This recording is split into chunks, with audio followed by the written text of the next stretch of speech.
اب 15ویں صدی میں ہم ہیں۔ اب ایک بات میں کہہ رہا ہوں اور وہ میری ذاتی رائے ہے، گمان اندازہ اس میں مجھ سے اختلاف کرنے کا ہر ایک کو حق ہے۔ میرے نزدیک 15ویں صدی ہجری اب مجدد کامل الامام المہدی سلسلہ تجدید خلافت کی آخری کڑی کے ظہور کا وقت ہے۔ اس میں مجھے ایک تو قرآن مجید سے اشارہ ملا ہے، اشارہ ہے، میں اسے تفسیر نہیں کہتا۔ میرے نزدیک قرآن مجید میں چند آیتیں سورہ مدثر کی اور چند آیتیں سورہ انشقاق کی بڑی عجیب ہے۔ سورہ مدثر کی آیات میں حضور کی آمد کا نقشہ کھینچا گیا ہے، کلا والقمر واللیل اذ ادبر والصبح اذا اسفر انہا لإحدی الکبر نذیرا للبشر لمن شاء منکم ان یتقدم او یتأخر۔ نہیں، قسم ہے چاند کی، کلا والقمر واللیل اذ ادبر، اور رات کی جبکہ وہ پیٹھ موڑ لے جانے لگے اور صبح کی جبکہ وہ روشن ہو جائے۔ حضور سے پہلے 600 برس ایسے گزرے ہیں دنیا میں کہ نبوت کا سورج نہیں تھا، بس چاند جیسے مستعار روشنی چاند کی ہوتی ہے، تو سابقہ انبیاء کی مستعار روشنی تو کوئی دنیا میں تھی، دھندلی دھندلی جیسی چاند کی ہوتی ہے، لیکن وہ سورج نہیں تھا۔ لیکن اب وہ رات ختم ہو رہی ہے، وہ لیل اذ ادبر جا رہی ہے، محمد صلی اللہ علیہ وسلم کا سورج، یہ شمس نبوت و رسالت طلوع ہو گیا۔ والصبح اذا اسفر انہا لإحدی الکبر، بہت بڑی باتوں میں سے ایک بات ہے جو ہوئی ہے، وہ معمولی واقعہ نہیں ہے، احدی الکبر، یہ تاریخ انسانی کے عظیم ترین واقعات میں سے ہے بعثت محمدی، نذیرا للبشر، پوری نوع انسانی کے لیے نذیر بن کر آئے۔ یہ تو ہے حضور کا معاملہ، لیکن اب جو معاملہ ہونا ہے دوبارہ، اس لیے کہ خلافت علی منہاج النبوت دوبارہ اب قائم ہوگی انشاءاللہ۔ حضور کے بعد میں آپ کو بتا چکا ہوں، خلافت راشدہ ختم ہونے کے بعد سے زوال زوال زوال زوال زوال زوال زوال زوال زوال، تھوڑا سا 2.5 سال کا 2 سال کا وقفہ آیا ہے حضرت عمر بن عبدالعزیز کا، ورنہ زوال زوال زوال زوال زوال۔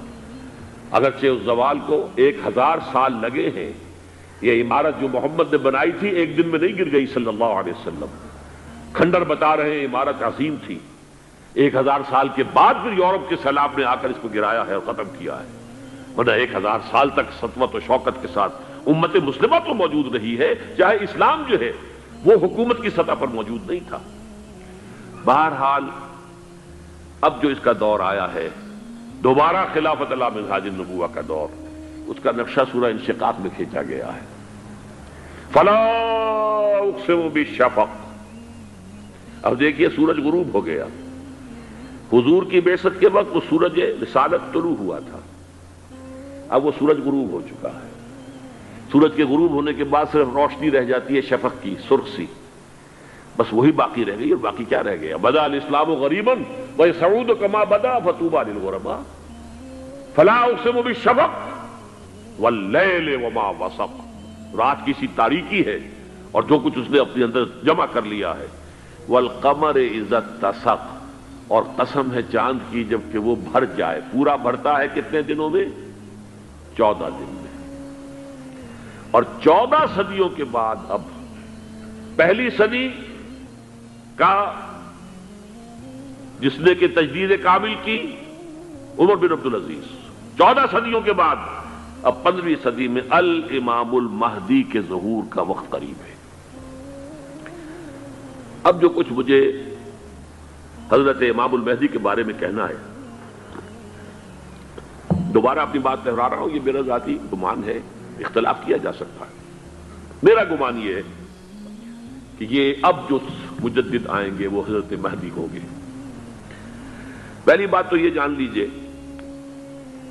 کہ مہدی 2 ہیں، ایک شیعوں کے مہدی، ایک سنیوں کے مہدی، ان میں بڑا فرق ہے۔ شیعہ حضرات مہدی کو مانتے ہیں، وہ ان کے 12ویں امام ہیں، ان کے عقیدے کے مطابق انہیں پیدا ہونے کے فوراً بعد اس اندیشے سے کہ انہیں قتل کر دیا جائے گا ایک غار میں چھپا دیا گیا تھا۔ تقریباً 1200 برس سے وہ اس غار کے اندر ہیں، وہ روپوش ہیں، چھپے ہوئے ہیں، اسی لیے انہیں امام غائب کہا جاتا ہے، اور اب ان کا انتظار ہو رہا ہے، اس لیے انہیں امام منتظر بھی کہا جاتا ہے۔ اس لیے شیعوں کے دارالعلوم جو ہوتے ہیں، دارالعلوم المنتظر، وہ اس لیے کہ ان کا انتظار کیا جا رہا ہے۔ تو یہ ہے، اب وہ ان کا خیال ہے کہ آخری دور میں، آخری زمانے میں وہ ظاہر ہو جائیں گے، غار سے نکل آئیں گے۔ دیکھیے، میں اس عقیدے کو اس بنا پر رد نہیں کرتا کہ یہ ناممکن ہے کہ کیسے کوئی شخص جو ہے 1200 برس تک کسی غار کے اندر زندہ رہ سکتا ہے، نہیں، میں سمجھتا ہوں ممکن ہے۔ 300 برس تک اصحاب کہف رہے کہ نہیں رہے؟ سوئے رہے۔ 300 ایئرس ہم مانتے ہیں۔ حضرت عیسیٰ اسی حیات عرضی کے ساتھ 2000 سال سے موجود ہیں آسمان پہ کہ نہیں ہے؟ آپ کو معلوم ہے حضرت عزیر 100 برس تک مرنے کے بعد دوبارہ زندہ کر دیے گئے۔ فَأَمَاتَهُ اللَّهُ مِئَةَ عَامٍ ثُمَّ بَعَثَهُ۔ تو ناممکنات میں سے کوئی سوال پیدا نہیں ہوتا، لیکن یہ کہ آیا کوئی امامت معصومہ کا تصور قرآن اور حدیث سے ہمیں ملتا ہے؟ پھر یہ کیا یہ موروثی امامت کہ حضرت علی کی نسل جو حضرت فاطمہ سے چلی ہے اسی میں یہ امامت ہوگی؟ اس کے لیے ہمارے پاس کوئی دلیل نہیں ہے، ہم اس کو تسلیم نہیں کرتے۔ ہم تو سمجھتے ہیں کہ معصومیت ختم ہو گئی محمد الرسول اللہ صلی اللہ علیہ وسلم پر، خاتم المعصومین ہے محمد الرسول اللہ۔ اب ان کے بعد تو اجتہاد ہے اور خلافت ہے، عام معاملات میں اجتہاد ہوگا، نظام خلافت کا ہوگا۔ تو ہمارے نزدیک جو میں جس مہدی کا نام لے رہا ہوں وہ مہدی ہے جو ایک مجدد ہوں گے، جیسے کہ مجددین کے نام میں نے آپ کو گنوائے ہیں، مجدد الفسانی ہو، شاہ ولی اللہ ہو، سید احمد بریلوی ہو، شیخ الہند ہو، ایک ہوں گے انسان جو پیدا ہوں گے انسانوں کی طرح عام طور پر اپنی عمر کو، پختگی کو پہنچیں گے، پھر وہ سامنے آئیں گے منظر پر، پھر وہ کام کریں گے، قیادت کریں گے، عرب میں ان کا ظہور ہوگا۔ دوسری بات یہ نوٹ کر لیجئے حضرت مہدی کے بارے میں، ہمارے ہاں احادیث کے جو مجموعے ہیں، ان میں جو ٹاپ کے 2 مجموعے ہیں، ان میں کہیں حضرت مہدی کا ذکر نہیں ہے، نہ صحیح بخاری میں نہ صحیح مسلم میں۔ لیکن ہم اسے نظر انداز نہیں کر سکتے کہ صحائح ستہ کی بقیہ 4 کتابوں کے اندر موجود ہے، لہذا نظر انداز نہیں کر سکتے، اگنور کرنا ممکن نہیں ہے۔ اب اس میں میں چاہتا ہوں کہ کچھ حدیثیں آپ کو میں سناؤں جن میں حضرت مہدی کا تذکرہ کیا گیا ہے۔ پہلی ہے وعن عبداللہ ابن مسعود قال قال رسول اللہ صلی اللہ علیہ وسلم، حضرت عبداللہ ابن مسعود سے روایت ہے، وہ فرماتے ہیں کہ حضور نے ارشاد فرمایا لا تذهب الدنيا حتى يملك العرب رجل من اہل بیتی، یہ دنیا ختم نہیں ہوگی جب تک کہ عرب پر میرے اہل بیت میں سے ایک شخص کی حکومت قائم نہ ہو۔ اور آپ کو معلوم ہے کہ آج تک عرب پر حضور کے اہل بیت کی کوئی حکومت قائم نہیں ہوئی،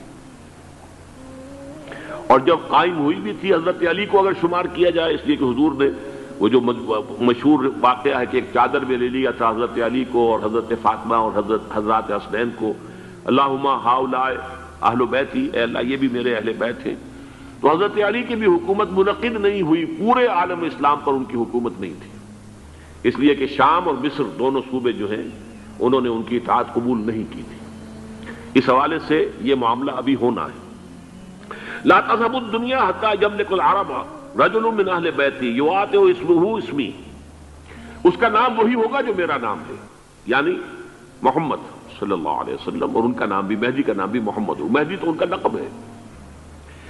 یہ ترمذی میں بھی ہے، ابو داؤد میں بھی ہے، سنن ابی داؤد، جامع ترمذی، بلکہ ابو داؤد میں ایک اور روایت ہے، قال، حضور نے فرمایا لو لم يبقى من الدنيا الا يوم، اگر دنیا کی زندگی میں سے کچھ بھی نہ بچے سوائے ایک دن کے، لطول اللہ تعالی ذلك اليوم، تو اللہ تعالیٰ اس دن کو لمبا کر دے گا، حتی یبعث فیہ رجلا منی، یہاں تک کہ میرے خاندان میں سے ایک شخص کو اٹھائے گا، من اہل بیتی، میرے اہل بیت میں سے، یواطئ اسمہ اسمی و اسم ابی ہے اسم ابی، جس کا نام میرے نام پر ہوگا، جس کے والد کا نام میرے والد کے نام پر ہوگا، محمد ابن عبداللہ ان کا نام ہوگا، اور وہ یملأ الارض قسطا وعدلا کما ملئت ظلما وجورا، وہ سرزمین عرب کو عدل اور انصاف سے اسی طرح بھر دیں گے جیسے کہ وہ ظلم اور زیادتی سے بھر چکی ہوگی۔ دوسری روایت ہے حضرت ابو سعید خدری رضی اللہ تعالی عنہ سے، حضور نے فرمایا المہدی منی اجل الجبہۃ اقن الانف یملأ الارض قسطا وعدلا کما ملئ ظلما وجورا یملک 7 سنین، رواہ داؤد، کہ مہدی مجھ میں سے ہوں گے بڑی روشن پیشانی والے اور بڑی کھڑی ناک والے، وہ زمین کو بھر دیں گے انصاف سے اور عدل سے جیسے کہ وہ ظلم سے بھری ہوئی ہوگی، اور وہ 7 برس تک حکومت کریں گے۔ عرب میں خالص خلافت علی منہاج النبوہ کا نظام حضرت مہدی کے ہاتھوں قائم ہوگا اور 7 برس تک قائم رہے گا عرب کے اندر۔ اس کا اگلا مرحلہ میں بعد میں بیان کروں گا۔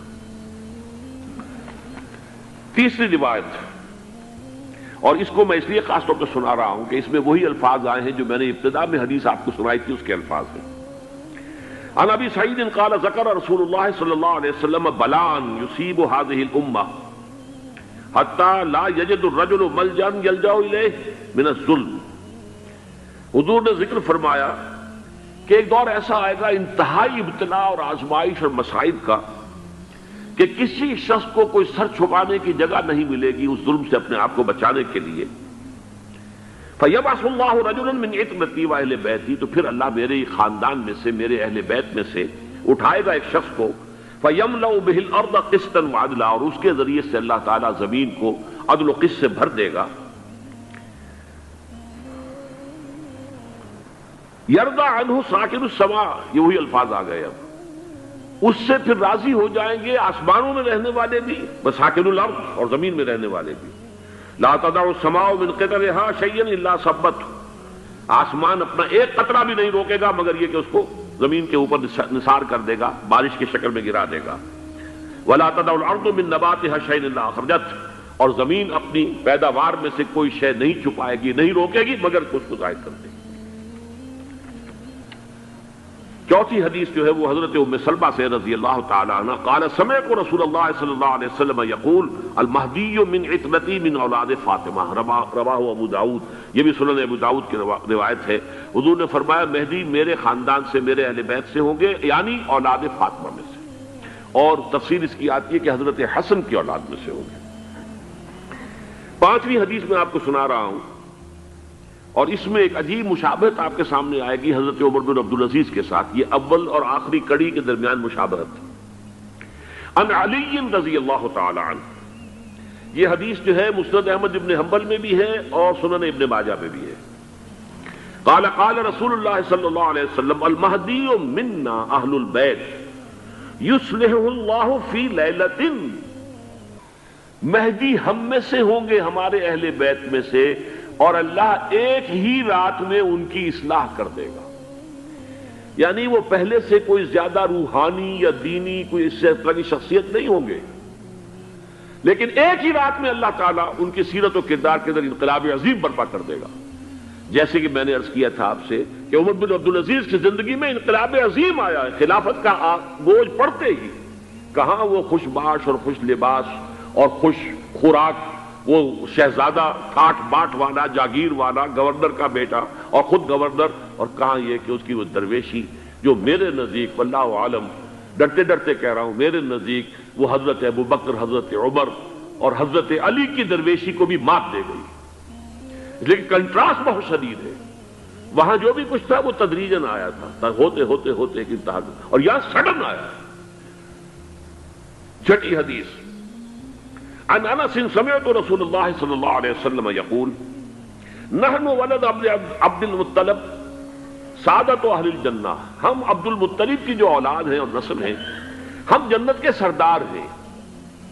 اور پھر آپ نے نام گنوائے ہیں، انا وحمزۃ وعلی وجعفر والحسن والحسین والمہدی، میں خود اور حضرت حمزہ بنو عبد المطلب میں سے، عبد المطلب کے بیٹے، اور علی اور جعفر حضرت علی کے بھائی جعفر طیار، اور حسن اور حسین حضرت فاطمہ کے لخت جگر حضرت علی کے بیٹے، والمہدی، اور آخر میں جا کر پھر مہدی۔ اب میں آپ کو ایک حدیث سنانے چلا ہوں جس میں ایک عجیب نقشہ سامنے آتا ہے کہ یہ مہدی جب ظاہر ہوں گے تو کس طور سے ظاہر ہوں گے، ان کے ظہور کی کیفیت کیا ہوگی، کیف یظہر۔ یہ روایت ہے حضرت ام سلمہ سے رضی اللہ تعالی عنہا، حضور کی زوجہ محترمہ ہیں، فرماتی ہیں ام سلمہ عن النبی صلی اللہ علیہ وسلم قال یکون اختلاف عند موت خلیفۃ۔ حضور نے فرمایا ایک خلیفہ کی موت پر اختلاف واقع ہو جائے گا، خانہ جنگی ہو جائے گی۔ فَيَخْرُجُ رَجُلٌ مِّنْ أَهْلِ الْمَدِينَةِ هَارِبًا إِلَىٰ مَكَّةَ، پھر مدینے کے لوگوں میں سے ایک شخص نکلے گا، بھاگے گا اور جا کر پناہ لے گا اور چھپ جائے گا مکے میں۔ فَيَأْتِيهِ نَاسٌ مِّنْ أَهْلِ مَكَّةِ، پھر اس کے پاس آئیں گے اہل مکہ، مکہ کے لوگ، فَيُخْرِجُونَهُ، اور اسے نکالیں گے، جہاں وہ چھپے ہوئے ہوں گے وہاں سے نکالیں گے۔ وَهُوَ كَارِهٌ، اور وہ بالکل اس کو پسند نہیں کر رہے ہوں گے، نہ وہ خواہش مند ہوں گے کہ ان کے ہاتھ پر بیعت کی جائے، نہ وہ یہ چاہیں گے کہ وہ میدان میں آئیں اور ان کو جو ہے اپنا لیڈر مانا جائے۔ وَهُوَ كَارِهٌ فَيُبَايِعُونَهُ بَيْنَ الرُّكْنِ وَالْمَقَامِ، لیکن لوگ جو ہے پھر اصرار کے ساتھ ان کے ہاتھ پر بیعت کریں گے رکن اور مقام کے درمیان۔ رکن وہ کونا ہے خانہ کعبہ کا جس میں حجر اسود لگا ہوا ہے، اور مقام ابراہیم جو ہے، ان دونوں کے مابین جو یہ علاقہ ہے یہاں پر وہ بیعت ہوگی۔ وَيُبْعَثُ إِلَيْهِ بَعْثٌ مِّنَ الشَّامِ، ان کے خلاف ایک لشکر بھیجا جائے گا شام سے۔ نہیں کہا جا سکتا کہ باسی حکومت اس وقت کی جو ہے اس کی طرف سے کوئی مسئلہ اس طرح کا اٹھ کھڑا ہو، اس لیے کہ ابھی تو بہرحال باسی حکومت وہاں ہے۔ فَيُخْسَفُ بِهِمْ بِالْبَيْضَاءِ بَيْنَ مَكَّةَ وَالْمَدِينَةِ، لیکن اللہ تعالیٰ اس لشکر کو مکے اور مدینے کے درمیان وادی بیضاء میں دھسا دے گا زمین کے اندر پورے کے پورے لشکر کو۔ فَإِذَا رَأَى النَّاسُ ذَلِكَ، جب لوگ یہ دیکھیں گے کہ اتنی بڑی نشانی ظاہر ہو گئی، أَتَاهُ أَبْدَالُ الشَّامِ وَعَصَائِبٌ من العراق فَيُبَايِعُونَهُ، اب شام سے سارے کے سارے جو اولیاء اللہ ہیں وہ بھی آئیں گے، اور عراق سے جوق در جوق لوگ آئیں گے اور ان سے بیعت کریں گے۔ وَيَعْمَلُ فِي النَّاسِ بِسُنَّةِ نَبِيِّهِمْ، پھر وہ عمل کریں گے لوگوں کے مابین، حکومت کریں گے اپنے نبی کی سنت کے مطابق۔ وَيُلْقِي الْإِسْلَامُ بِجَرَانِهِ، اور اسلام اپنی گردن زمین پر ٹکا دے گا۔ وَالْأَرْض، فی الارض، زمین میں۔ فَيَلْبَسُ 7 سنین، پھر وہ 70 برس تک حکمران رہیں گے، 7 برس تک حکمران رہیں گے۔ ثم یتوفا، پھر ان کا انتقال ہوگا۔ ویصلی علیہ المسلمون، اور مسلمان ان پر نماز پڑھیں گے۔ یہ جو میں نے آپ کے سامنے نقشہ کھینچا ہے، اس سے اب میں ایک نتیجہ نکالتا ہوں، اسے بھی میرا گمان کہیے، اختلاف بھی کر سکتے ہیں آپ، اگر اس کو وزنی سمجھے تو قبول بھی کر سکتے ہیں۔ وہ یہ ہے کہ میرے نزدیک شاہ فہد کے انتقال پر لا محالہ یہ صورتحال پیدا ہو جائے۔ ولی عہد وہاں ہے عبداللہ بن عبدالعزیز، امریکہ کو وہ پسند نہیں کرتے اور امریکہ انہیں پسند نہیں کرتا، یہ بالکل تش تش بام ہے۔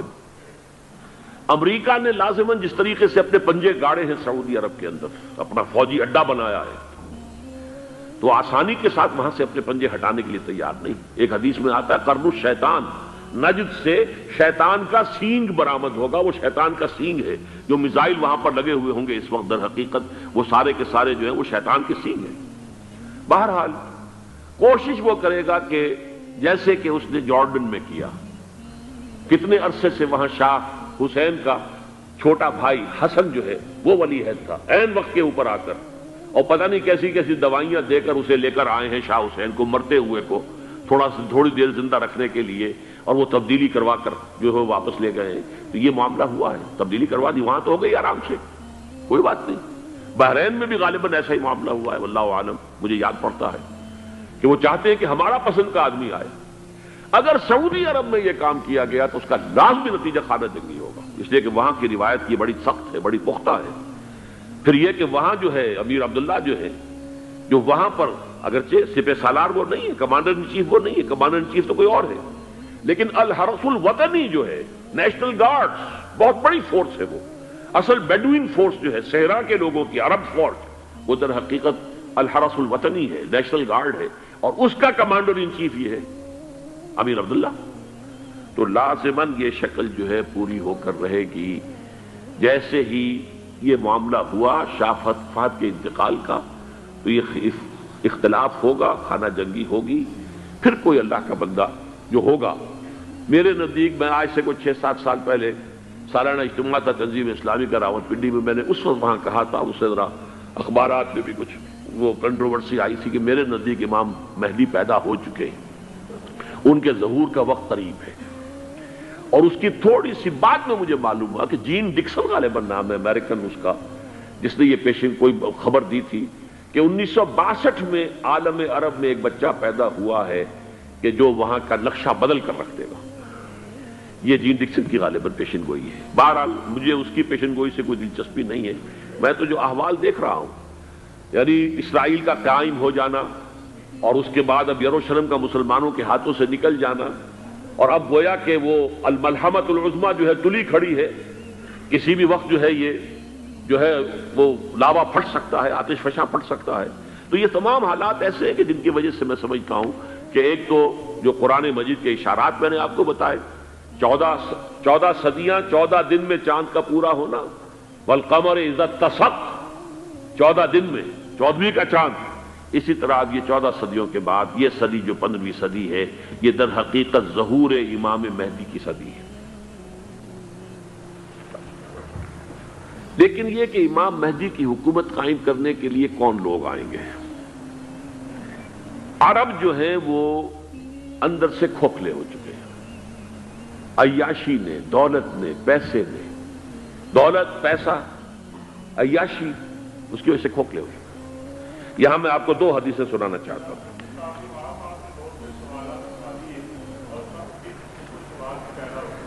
بہت سے ہو گئے، آپ اطمینان سے تشریف رکھیے۔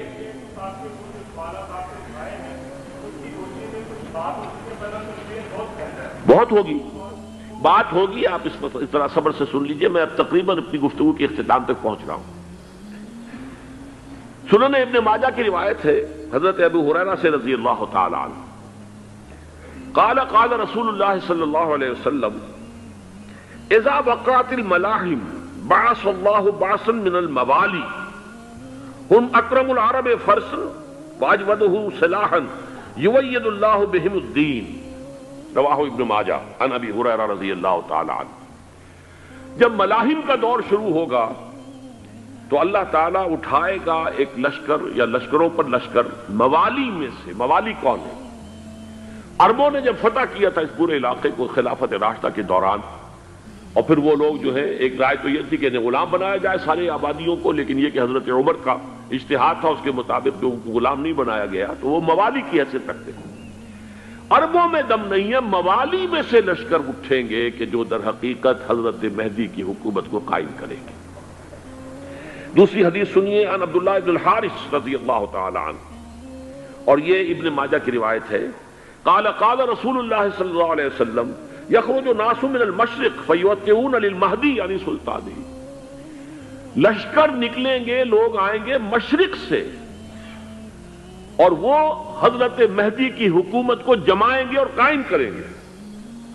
اب ذرا نوٹ کیجئے کہ جزیرہ نما عرب کے مشرق میں کون سے ملک ہیں؟ 3، ایران، افغانستان، پاکستان۔ یہ 3 سالڈ مسلم ممالک، مسلم آبادی اکثریت۔ ویسے تو یہ کہ آگے ہندوستان میں 20 کروڑ مسلمان ہیں، لیکن وہ 20 کروڑ جو ہے وہ تو 80 کروڑ کے اندر تحلیل ہو جاتے ہیں غیر مسلموں میں، لیکن یہاں جو معاملہ ہے یہ خالص اکثریت کے وہ۔ ان میں سے ایران کا معاملہ جہاں تک ہے، نمبر 1 یہ کہ وہ شیعہ عقائد کے حصار میں بند ہے، اس سے ادھر ادھر ہونا اس کے لیے ممکن نہیں۔ حدیث میں یہ بھی آتا کہ اصفہان سے 70,000 یہودی دجال کا ساتھ دیں گے۔ لیکن بہرحال خراسان ایک صوبہ ہے افغانستان کا اس وقت بھی، شمال مشرقی کونے میں، مجھے امید ہے وہاں سے خیر کی، کیونکہ خراسان کا لفظ وہاں پہ شامل ہے، اور حضور کی حدیث میں بعد میں آپ کو سناؤں گا کہ خراسان سے فوجیں چلیں گی جو یروشلم کو دوبارہ حاصل کریں گی، فتح کریں گی، جیسے پہلے یروشلم کھویا عربوں نے تھا، دوبارہ حاصل کیا تھا کرد نے، کرد خون صلاح الدین ایوبی رحمت اللہ علیہ. ایسے اب پھر عربوں نے کھویا ہے، لیکن لینے والے خراسان سے لشکر آئیں گے. یخرج من خراسان رایات و سود لا یردھا شیء حتی تنصب بإیلیا. خراسان کے علاقے سے کالے علم لے کر لشکر چلیں گے جن کے رخ کو کوئی موڑ نہیں سکے گا جب تک کہ وہ جا کر یروشلم میں نصب نہ ہو جائے. اس کے بعد نام آتا ہے پاکستان کا. یہ ہے میری اور آپ کی داستان، اور یہ ہے سبب جس کی وجہ سے کہ میں آپ سے یہ گفتگو کر رہا ہوں. اصل میں تو کس لیے؟ محض ایک علمی استفادہ، محض اپنی بات آراء کو ظاہر کرنے کا شوق نہیں، بلکہ یہ کہ اپنی ذمہ داری ہم پہچانے کہ ہم کس مقام پر کھڑے ہیں. دیکھیے، اس پاکستان کے بارے میں یا ہندوستان کے بارے میں علامہ اقبال نے کہا تھا اپنے ترانہ ملی میں، میرے عرب کو آئی ٹھنڈی ہوا جہاں سے، میرا وطن وہی ہے، میرا وطن وہی ہے. اور مجھے بتایا گیا کہ سنن ابی داؤد میں یہ روایت موجود ہے کہ حضور نے فرمایا کہ ہندوستان کی طرف سے مجھے ٹھنڈی ہوا آتی، اگرچہ مجھے وہ حدیث ابھی نہیں ملی ہے، لیکن حزب التحریر کا ایک کارڈ مجھے ملا تھا، تو اس میں اس حدیث کا اور اس میں ابو داؤد کا روایت کا حوالہ موجود تھا. لیکن میں جو چیز آپ کو بتا چکا ہوں وہ یہ کہ الف ثانی کا پورا تجدیدی کارنامہ اس ہندوستان کی سرزمین میں ہوا. مجدد الف ثانی شیخ احمد سرندی، شاہ ولی اللہ دہلوی، سید احمد بریلوی، وہ تو ہمارے پاکستان میں آ کر جو ہے ان کا خون جذب ہوا ارض پاکستان میں. پھر شیخ الہند مولانا محمود حسن. تحریک خلافت چلی تو صرف ہندوستان میں چلی اور کہیں نہیں چلی. آزادی کی تحریک چلی پوری دنیا میں، وہ نیشنلزم کی بنیاد پر چلی، ملے نیشنلزم، عرب نیشنلزم، ٹرک نیشنلزم. ہمارے ہاں چلی تو اسلام کے نام پر پاکستان کا مطلب کیا؟ لا الہ الا اللہ. پھر پاکستان قائم ہوا معجزے کے طور پر، بلکہ نازل ہوا ہے لیلۃ القدر میں. انا انزلناہ فی لیلۃ القدر، جیسے قرآن نازل ہوا لیلۃ القدر میں، یہ پاکستان بھی نازل ہوا لیلۃ القدر میں. اس کا برقرار رہنا ابھی تک معجزہ ہے. ہندو یہ سمجھتا تھا، کانگریس سمجھتی تھی کہ جھٹپٹ ختم ہو جائے گا. پھر یہ کہ اس کا قرارداد مقاصد کا پاس ہو جانا، مزید بھی اور اضافی دفعات دستور میں آ جانا، اب کمرشل انٹرسٹ کو ربا قرار دے کر حرام قرار دینا، یہ سارے لینڈ مارکس ہیں کہ جو اشارہ کر رہے ہیں کسی چیز کی طرف، معاملہ کدھر جا رہا ہے. پھر یہ کہ یہ جو 14ویں صدی کے مجدد تھے شیخ الہند، اس کے بعد سے کچھ ایسی شخصیتیں عظیم پیدا ہوئی ہیں ہند میں جن کو میں سمجھتا ہوں کہ 14ویں صدی کے مجدد اور 15ویں صدی کے مجدد کے درمیان یہ 15ویں صدی کے مجدد کی راہ کو سیدھا کرنے والے، جیسے کہ حضرت یحییٰ نے کہا تھا میں تو آنے والے کا راستہ سیدھا کر رہا ہوں حضرت عیسیٰ کے لیے، ایسے ہی 15ویں صدی کے لیے امام مہدی کے لیے راستہ صاف کرنے والے سب سے پہلے علامہ اقبال، جنہوں نے اسلام کا تصور دین کی حیثیت سے دوبارہ زندہ کیا ہے، ورنہ اسلام ایک مذہب کی شکل اختیار کر چکا تھا. پھر مولانا مودودی، مولانا ابوالکلام آزاد حکومت الہیہ کے نعرے کے ساتھ میدان میں آئے. یہ اقبال نے جو تصور پیش کیا تھا اس پر عملی جد و جہد کے لیے حزب اللہ قائم ہوئی. نوٹ کر لیجئے 11 برس کا فرق ہے عمر کا علامہ اقبال کے اور ابوالکلام کے. اور 1913 میں جب حزب اللہ قائم کی ہے اس وقت علامہ اقبال کی ملی شاعری اپنے عروج کو پہنچ چکی تھی. پھر یہ کہ علامہ اقبال کے بعد تعمیل جو ہے اس کام کی وہ ابوالکلام نے کی، لیکن روایتی علماء کی شدید مخالفت کی وجہ سے وہ بددل ہو کر چھوڑ گئے، کانگریس میں شامل ہو گئے، بساط جو ہے حزب اللہ کی انہوں نے لپیٹ دی. پھر مولانا مودودی آئے، انہوں نے وہ ڈور جو ہے اس کا سرا تھاما، جماعت اسلامی قائم کی حکومت الہیہ ہی کے قیام کے لیے. اگرچہ میرے نزدیک یہ کہ وہ انتخابی اور ایک قومی سیاست کی ایک جماعت بن کر پاکستان میں جو ہے دلدل میں پھنس گئی ہے، اب ہم اس کی کوشش کر رہے ہیں تنظیم اسلامی اور یہ تحریک خلافت جس کے تحت یہ جلسہ ہو رہا ہے. یہ ساری چیزیں وہ ہیں کہ آپ کو سوائے پاکستان کے اور کہیں نہیں ملیں گی پوری دنیا میں. معلوم ہوتا ہے کہ پاکستان کو بہت بڑا رول پلے کرنا ہے اس میں، اور اس کے ساتھ اب جمع کر لیجئے افغانستان کی عمارت افغانستان، اسلامی عمارت افغانستان قائم ہو چکی ہے. یہ پچھلے 20 سالوں میں جو کچھ وہاں ہوتا رہا ہے اس سے پہلے تصور نہیں ہو سکتا تھا. کابل جو ہے وہ تو جیسے پیرس کا تمدن تھا ویسے کابل کا تھا، وہی لباس، وہی سکرٹس. یہاں جب آئے تھے شاہ ظاہر شاہ سرکاری دورے پر تو ان کی جو ملکہ صاحبہ تھی ان کے ساتھ وہ سکرٹ میں ملبوس تھی. کابل جو ہے وہ بالکل ایک پیرس کی طرح کا شہر تھا. آج کابل جو ہے جا کر دیکھیے، علامہ اقبال کے فرزند بھی دیکھ کر آئے ہیں، تو اگرچہ وہ خود میں سمجھتا ہوں کہ خاصے انہیں آپ لبرل کہیں، آزاد خیال کہیں، لیکن اس درجے متاثر ہو کر آئے تھے کہ انہوں نے یہ کہا افغانستان میں جو میں نے حالات دیکھے ہیں کہ اگر 2-4 اور مسلمان ملکوں کے اندر یہ نظام قائم ہو جائے تو پوری دنیا مسلمان ہو جائے گی۔ یہ سب کچھ کیسے ہو رہا ہے؟ یہ آنے والے دور کی جھلکیاں ہیں۔ Coming events are casting their shadows before. یہ سب بتا رہے ہیں کہ پاکستان افغانستان کو مل کر اس میں کوئی عظیم رول پلے کرنا ہے۔ اور اس کے ضمن میں اب میں علامہ اقبال کے بارے میں آخری بات کہہ رہا ہوں۔ علامہ اقبال کے بارے میں عام یہ خیال ہے، انہوں نے اپنے خطبات میں مہدی کا اور نزول مسیح کا، حالانکہ میں کل پڑھ رہا تھا مولانا سید احمد اکبر آبادی رحمۃ اللہ علیہ کا ایک مقالہ ان کا کہ علامہ اقبال نے ابن خلدون کے بارے میں یہ کہا ہے کہ مہدی کا اور نزول عیسیٰ کا دونوں کا انہوں نے انکار کیا ہے، حالانکہ ابن خلدون نے نزول عیسیٰ کا انکار نہیں کیا، صرف مہدی کا انکار کیا ہے۔ بہرحال علامہ اقبال نے خطبات میں انکار کیا ہے، لیکن یہ کہ اپنی شاعری کے اندر میں چیلنج کرتا ہوں کسی بڑے سے بڑے اقبال شناس کو، ان کا یہ شعر ذرا سنیے۔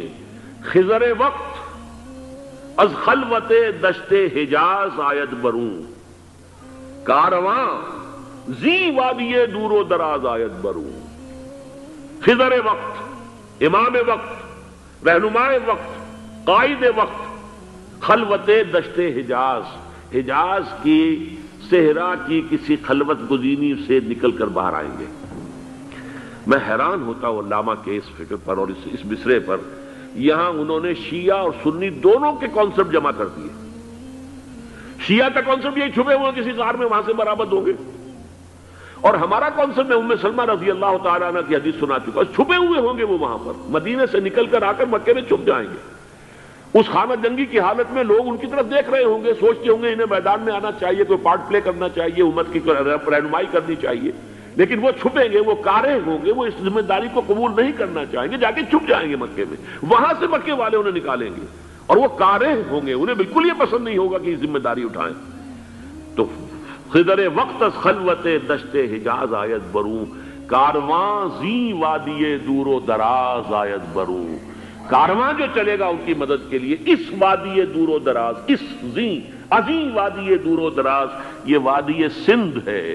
وادی سندھ جو ہے ہم سمجھتے ہیں کہ صرف یہ پاکستان اور پنجاب جو ہے یہ اس میں شامل ہے، سندھ اور پنجاب نہیں، افغانستان کا پورا مشرقی علاقہ اس میں شامل ہے۔